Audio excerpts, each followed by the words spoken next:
Game Boy, Gamegear, Sega Genesis, and the Super Nintendo. Each of these consoles received a licensed Power Rangers game based on the 1995 movie where the teens with attitude face off with the villainous Ivan Ooze for the fates of the planet.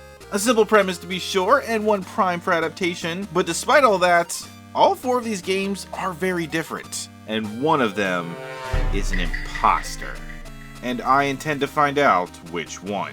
And I think it's obvious who the prime suspect is. Released the same year as the movie by Tom Create, Power Rangers, a franchise known for its Technicolor heroes, is right out of the box at a severe disadvantage on the Game Boy. Let me ask you this. Who's your favorite Ranger? The Gray Ranger? The Gray Ranger? Or maybe the Gray Ranger? Me personally, I've always had a soft spot for the Lime Green Ranger. But in true Power Rangers fashion, when they are outmatched, they bring in the big guns.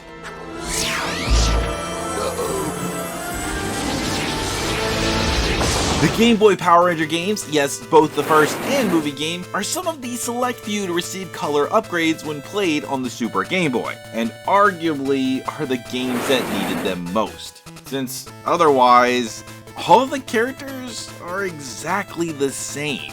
Mostly. Still hot though. Of all of the movie games, this one is probably the most basic and, let's be honest, lackluster of the lot, being exactly what you'd expect of a licensed Game Boy game. Walk from the left to the right, punch and kick everything in your way until you reach a boss, and then toss in a wee bit of platforming, and then you're basically done. Though, even then, it doesn't really manage to do that all too well either. The movement is a lot stiffer than you'd expect.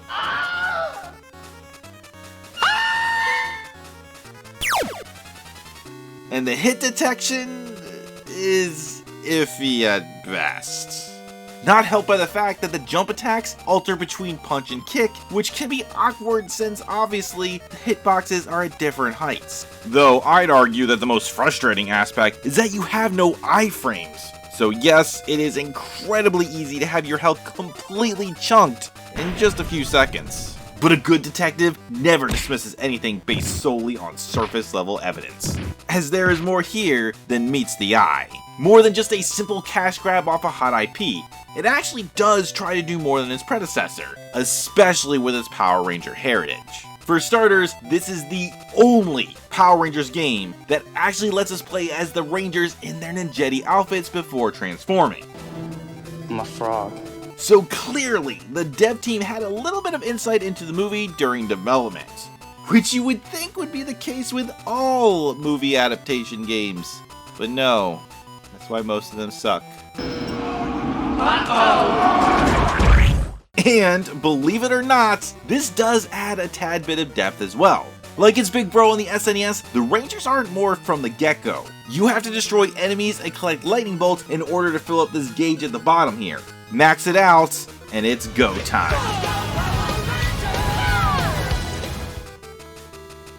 Except without that kick-ass music. Aside from the opening theme, which not only plays at the opening, but continuously after you morph. Ugh. Power Rangers on Game Boy lacks any other music from the series. But what it does have perfectly captures the feel of the series to the point where I almost didn't realize it was original.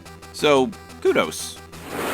Like in the movie, morphing is more than just a cosmetic change, even if all the Rangers outside of Tommy still look exactly the same. It makes you stronger, gives you a block, and a cool dash attack. Plus, it makes fighting the bosses way easier. I mean, do you really want to punch your way through this health bar at half damage? It also incentivizes you to go after as many enemies as possible in order to morph faster, since filling up the power meter again, while morphed, will allow you to unleash a super move. Because again...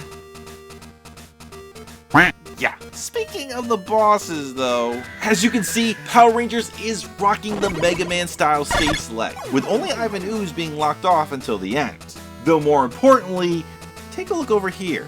A Tengu warrior and that one pig guy. Seriously, this is the only time either of these movie monsters appear in any of the games. The rest of these spots are taken up by familiar Power Ranger big bads, Goldar, Lord Zed, and of course, the most evil of them all, Disney. But as far as the stages actually go, there's nothing really Power Rangers related about them. Fighting robots in a technology advanced base? Traversing the sewers? Huh, maybe this is actually Splinter. But hey, at least all the stages are nicely detailed, with the final stage looking especially menacing. Unless, of course, you are playing this on the Super Gameboy, where the color scheme of each stage changes to match the ranger you're playing. Welcome to my nightmare! Though, what you really need to know about is the Goldar and Tengu fights, as those are the only ones in the game with a platform stationed above the fight. And while getting up there isn't mandatory in order to triumph, oh boy, it sure does help. But oddly enough, only 3 of the Rangers can actually jump high enough to reach them: Adam, Aisha, and Kimberly. The other 3 seemingly hit harder, but not by much. And outside of Tommy's cosmetics, it's really the only thing that sets any of the Rangers apart. Otherwise, they're all exactly the same. But seriously though, that jump makes the world of difference. While Power Rangers is a fairly simple and straightforward game, punch out some putties, memorize boss patterns, all clocking in at about 30 minutes to an hour, but be warned, there are a few difficulty spikes that like to just shoot up out of nowhere to bite you in the ass. Infamously, there's a Minecart Stage where the controls change depending on the number of carts on screen, and a simple slip up means instant death. Dies from a 2-foot drop? Pro tip, just get the second cart as close as you can in order to walk over from one to the other. There's no need to jump, even though the game really makes it look like you should. There's also this stupid area where you're being chased by a giant drilling machine, and you have to punch away the wall in order to escape. Yet another stage hazard not canon to Power Rangers, but it doesn't really require that complicated pattern to take out either though. Just duck attack the bottom and then just spam attack until the top 2 are gone. It's really not as hard as it seems. Finally, the Rangers double down on the Mega Man comparisons with a pseudo boss rush. There are many segments between them all, though no Zord fights. Come on. All concluding with a final battle against the boogeyman himself, Ivan Ooze. Easily the toughest fight in the game, by far, and rightfully so. And while you should expect this to happen a few times, it's nothing that a little bit of determination and the power of teamwork can't get you through. And if that doesn't work, checkpoints and infinite continues will probably do the trick. If you're really that interested, that is. Power Rangers the movie on Game Boy does actually live up to the movie title enough that fans will probably get a nostalgic flicker. But otherwise, it's really just an okay side-scrolling brawler at best, and as of this investigation, none of the Power Ranger movie games have seen re-release outside their native consoles. And while it's not that expensive of a game, just for the card anyway, it's still going to take a bit more effort to get set up in this day and age than it's arguably worth, especially if you want to play it using the Super Game Boy.